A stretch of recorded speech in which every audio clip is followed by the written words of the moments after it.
Welcome to this talk about table partitioning in Postgres. If you are planning to partition more than a single table in your Postgres environment, this is the talk you have to see, because if you partition multiple tables, you have only one chance to do it right, and this talk gives you all the information you need to do to build a great environment, which is really fast forever and ever.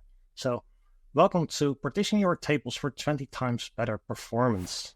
When I talk about partitioning, I always start with this picture. It's from my home. This is the Lego set for my kids. This is how we store the Lego. First, we did the thing I think everybody does. You put all the Lego in one big basket, and then you can play around with the Lego. But the kids didn't play with it. But now we partitioned our Lego, and we partitioned it by color. And as you can see, now it's very easy to find certain pieces. If you want to have a yellow brick, you go to the top drawer and you search for the yellow brick you need. But when you partition things, you have to make choices. There's no optimal solution here. And usually when it's with data, these choices you have to make, they are very strict. But with Lego, you're way more flexible. So if you take a close look to this Lego, you see actually I cheated a little bit. Because in the fifth drawer, there are both orange and red bricks. And in the drawer below, there's the pink and purple. But the two drawers below that one both have white bricks. And if you're now searching for a given color of a brick, it's really easy to find this color, right? But there's also a downside. Because if you build something, and then afterwards you take it apart, now you have to put effort in putting the bricks in the correct drawers back. Otherwise it becomes messy and then your system doesn't work again.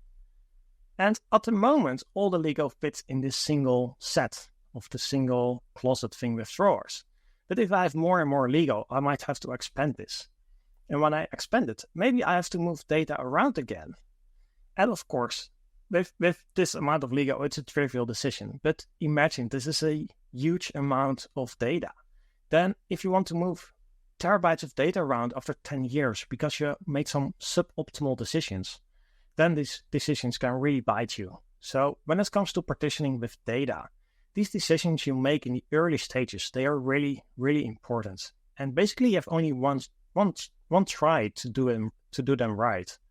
And that is what I'm about to talk today. This is me. My name is Derk van Veen. I'm a database specialist at Adyen, and I spend a lot of time working with partition tables within Adyen because we have a lot of tables and we have a lot of growing data sets, and this data has to be partitioned, otherwise it doesn't work. If I'm not playing around with databases, I like to play with chess pieces. That's why the Green Knight is there as well. So if you meet me at a real-time conference, I always have a chess set with me. You can always play a game of chess with me if you don't want to talk about databases for just a few minutes. But today, we are not talking about chess. We are talking about partitioning. And first, we have to master to partition a single table. If you don't know how to partition a single table, it's hard to partition more than a single table. But I already partitioned a lot of tables, and I can already tell you I made some design flaws. And I will tell you what these flaws are and what the problem is. And then if we know what the problem is, I also can tell you what would have been the best setup we could have chosen years and years ago. But today, I will just do it right at the first try. So, mastering partitioning. What does it mean? Well, like all things we do with databases, we do things for good performance or to make my life easier. For me, that's also good. But usually, we want to make things faster. But when it comes to partitioning, you also want to do maintenance. And maintenance is much easier for partitions than it is for a big table. If you have a multi-terabyte table, doing anything with it is pretty hard.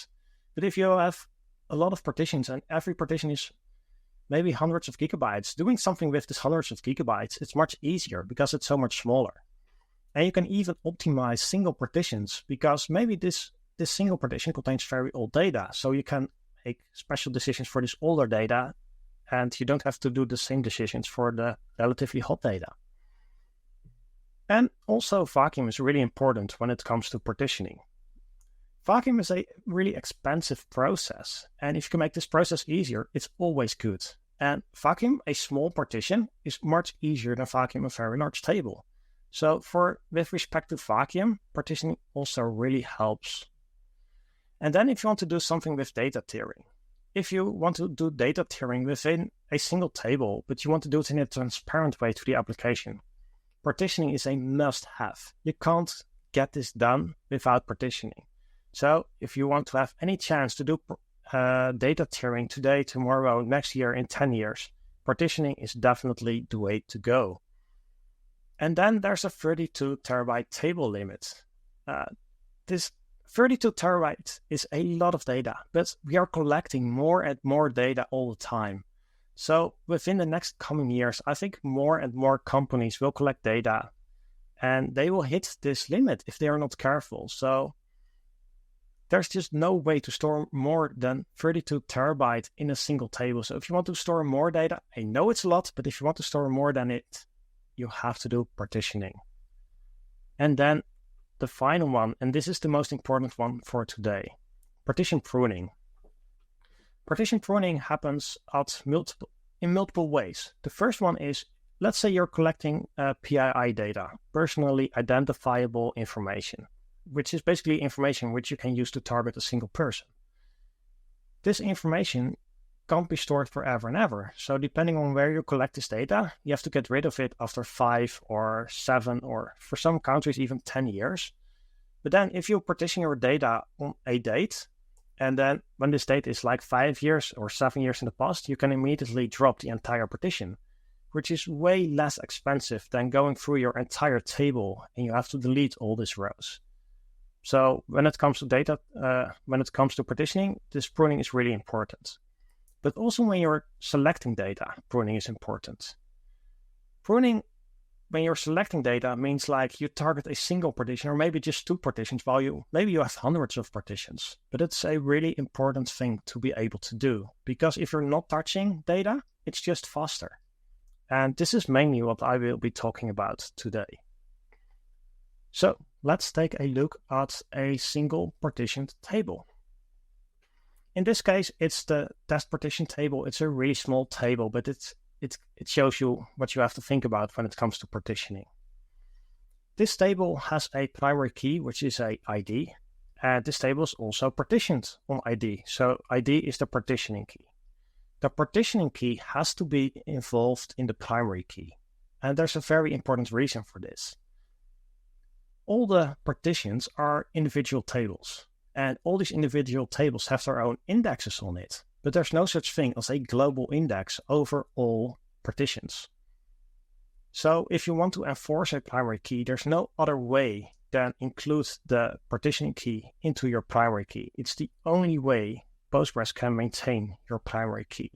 So when it comes to deciding on what column do you partition your table, this is a very big choice you make.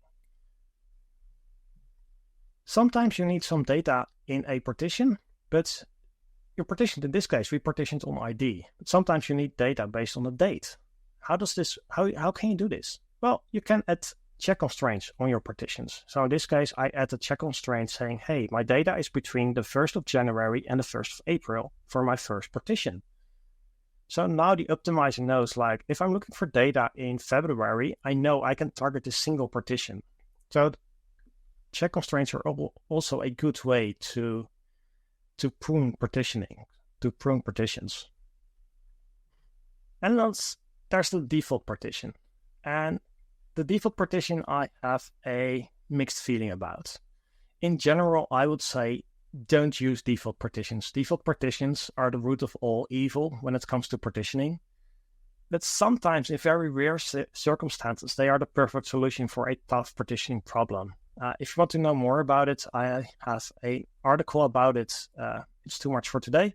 But if you want to take something away from today, just don't use default partitions unless you have a very, very good reason for it. So when it comes to partitioning, there are basically 2 ways in Postgres to do it.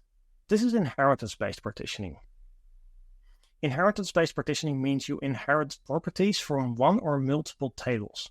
And it's not as how we do it with with parents and children, like you inherit something from your dad and something from your mom, and then you'll have your personal mix. No, this is table partitioning. You inherit all the properties from all of your parents. When it comes to partitioning, inheritance-based partitioning is very flexible, but it also means it's not transparent to the application. So if you're inserting data into a inheritance-based partition, you have to specify, I want to have it in this partition. Selecting is transparent to the application, but inserting data is not. On the other hand, we have inheritance-based partitioning. We have native partitioning, Native partitioning is more strict, but the good thing is you can do pruning very easily with native partitions. You can do pruning both at planning time of your query and execution time of your query. With inheritance-based partitioning, you can only do pruning at planning time. So that's a big difference between the two partitioning strategies.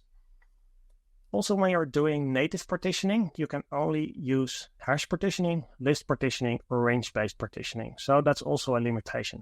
But in return, you get a completely transparent table to the application. So when you're using native partitions, the application will not be able to tell whether this is a normal table or this is a partition table. So if you have to decide what type of partitioning you would like to do, I would recommend just always go with native partitioning. Then you also have to think about indexes and foreign keys. They just work a little bit different for partition tables, and you just have to invest a little bit of time if you want to do partitioning to look at your indexes and your foreign keys. How do you manage them? How do you create them? How do you drop them? It's just an important thing. And the same is with locking. Within Adyen, we manage transactions, financial transactions from all over the world. So our environment is never down. So if we want to do maintenance and we need a very heavy lock on a table, that's a problem. Then we can't do work on this table. So we optimized everything we do with partitions with respect to locking. So if you want to create partitions with minimal locking, add partitions, drop partitions, add indexes, all this kind of stuff, we have an entire function library about this, and you can just find it on GitHub. It's just a nice way to do it. Please use it. It's free to use. And if you have improvements, please let me know. All this information I combined this into a guide for developers because I like partitioning. I like to think about strategies, how to do it, understand all the internals, but I don't want to partition all the tables. We almost have 1,000 developers, and I don't want to help 1,000 developers to partition their tables. So I created a guide with the do's and don'ts, and now the developers are good to go. It's kind of freedom within a framework, and yeah, they can do their thing, and everybody's happy. They are not depending on me, and I don't have to do boring things all the time. So yeah, job done. Well, not exactly job done. I would like to share information with the community, with all of you, so you can do your partitioning as well, and do it in a better way than I did it. So we created the slide says a blog, but it's more like a list of extensive articles about partitioning. This is a link to the repository with all the functions you can use, and we lived happily ever after because everything is perfectly done, it's arranged, and this is a good moment. I did all the work, the function library is in place, the developers can do their work, and everything is fine. So I could spend my time on other projects. But then, on the live environment, we had some minor issues, and I actually had to take a look in them. So I did partition my individual tables correctly, and everybody can partition his own or his or her partition tables now. But when it comes to the live environment, there seems to be some problems. There are some design flaws in my approach. And these design flaws basically have to do with the optimizer and prepared statements. When you send a prepared statement to the Postgres optimizer, the first 5 times, Postgres will create 2 plans. One custom plan, which is how do you execute this individual query exactly?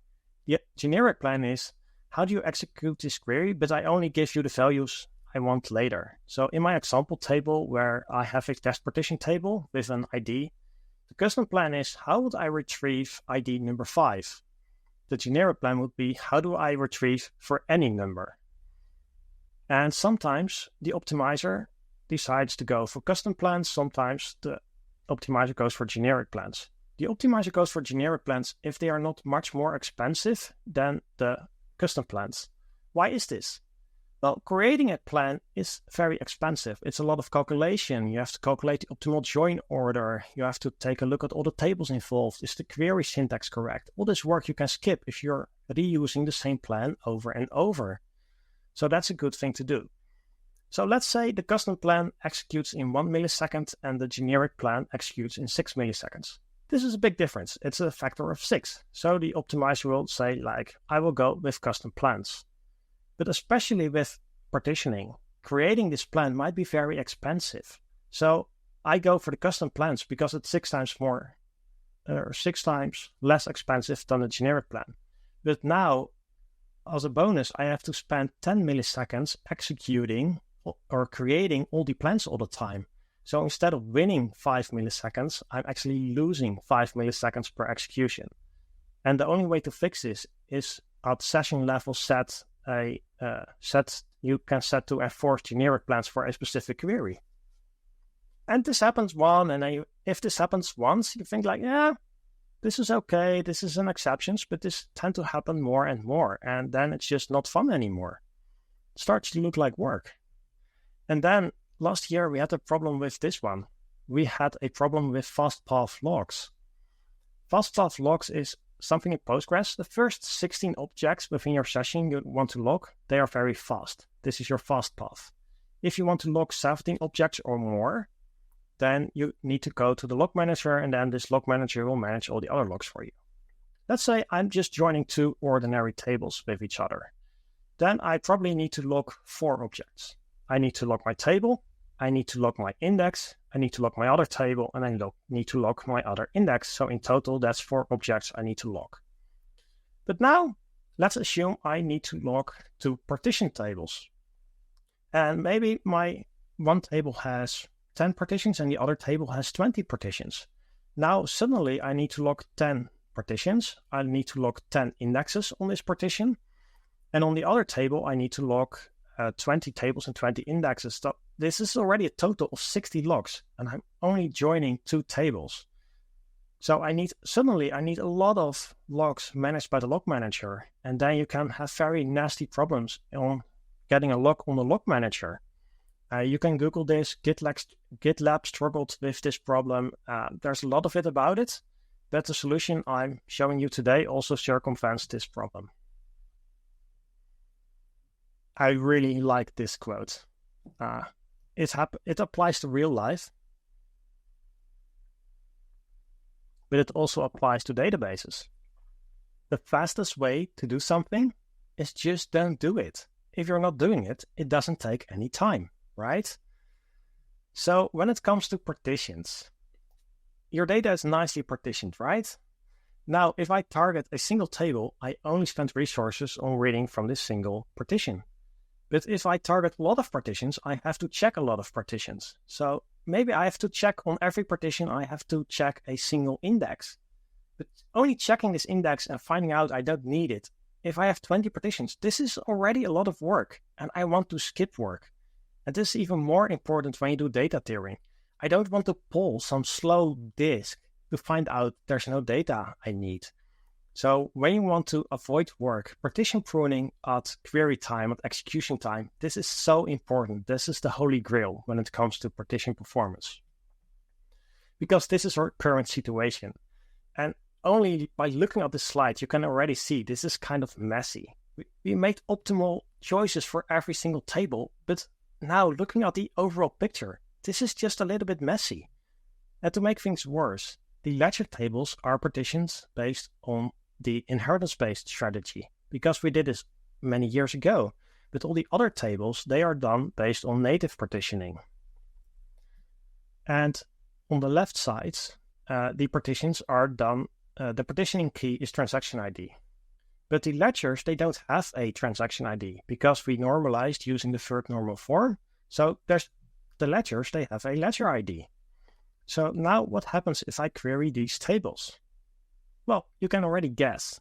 It's within this mess, if I join this all together, there's no way for the optimizer to get optimal performance in this setting.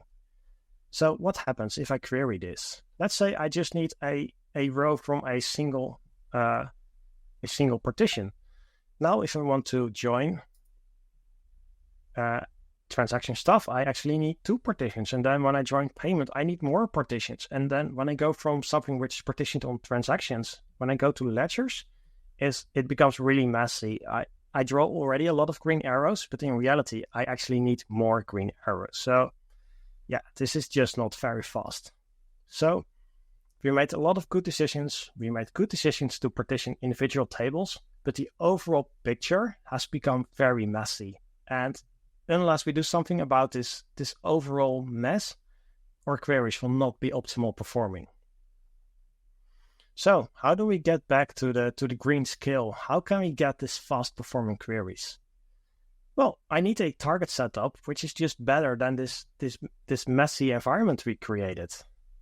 Well, we already know the drill. We need better pruning. How do we get better pruning? We have to use native partitioning. So that's just where we started. So the first improvement was basically very easy. We take all the inheritance-based partition tables and we just convert them to natively partitioned tables. And for a partitioned table, this is relatively easy. You just detach all the children from the parents and then you attach them to a new parent, but this time you do it in a way so they are natively partitioned. It takes some tricks, but it's easy to do. So voila, there I have my natively partitioned ledger tables, and let's test the performance. So I target my transaction, and then, it's still not performing very well. I still don't have a way to target specific ledger tables. So I still have a lot of green arrows, and actually performance has become worse than it was. So after trying it out, we reverted or changed very quickly. Because the problem is these ledgers. I don't have a way to easily connect a transaction to a ledger, and this is the problem I actually have to resolve. So back to the drawing boards, back to the whiteboard, getting all the people in the room, and we said, like, if we could redesign this entire system, how would we do it? What would be the approach we would take? In the middle of our environment is basically a transaction. We process financial transactions. That's our core business. So the transaction should be in the middle of everything. But if you're working in a different company, you should have a leading figure as well. I've been working at an insurance company. And for insurance companies, the leading figure is something like a policy or an insurance object. This could be in the middle of everything. And then when you know what your leading figure is, you can partition everything around this leading figure. And then when you do that, your environment starts to look like this. And you can already see it, right? It's so much cleaner, it's nicely ordered. And also for the optimizer, this environment is so much easier to handle. So this is definitely the way to go. And we partitioned everything on transaction IDs. But, well, aren't the ledger tables partitioned on ledger IDs? Yes. So we are converting these tables. We have to get rid of associative tables which were connecting the transactions and the ledgers on one hand side. But now we are building it in this way, and it's hard to express in words, but this is so cool if you can see how the optimizer is making this optimal decisions. Because if I target now a single table, I immediately know what ledgers I need. I immediately know all the ledger lines I need. I know the transaction steps I need. I know the payments I need. Everything is just perfectly aligned, and the optimizer can make these decisions so easily, and partition pruning becomes so efficient.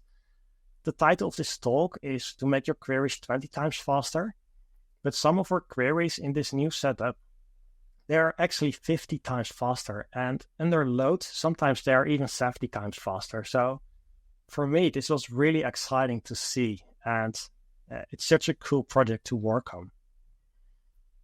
So if you want to partition more than a single table, you don't only have to think about how do I partition a single table, but you also have to think about your entire environment. How can I partition in such a way that my entire environment is built around this leading figure. And these decisions might seem far away for you, but they actually are not. And LEGO is very easy to get this from one drawer and put it in another drawer. But if you collect data for many years in a row, moving this data around like we have to do right now, it's a lot of work and it takes a lot of time and a lot of effort. So please, if you partition more than one table, just think about it. How do you partition, and how do I create a leading figure? How can I create partition boundaries which are equal for all of my tables? Which means you have to look at what is your biggest table, because that will be the leading size for your partition. You want to have one partition of a terabyte from one table. So try to find out what might your biggest partition be. Aim for somewhere between 100 and 200 gigabytes, and then figure out what the partition boundary should be. And then you have this blazing fast environment based on your partitions. Thank you very much.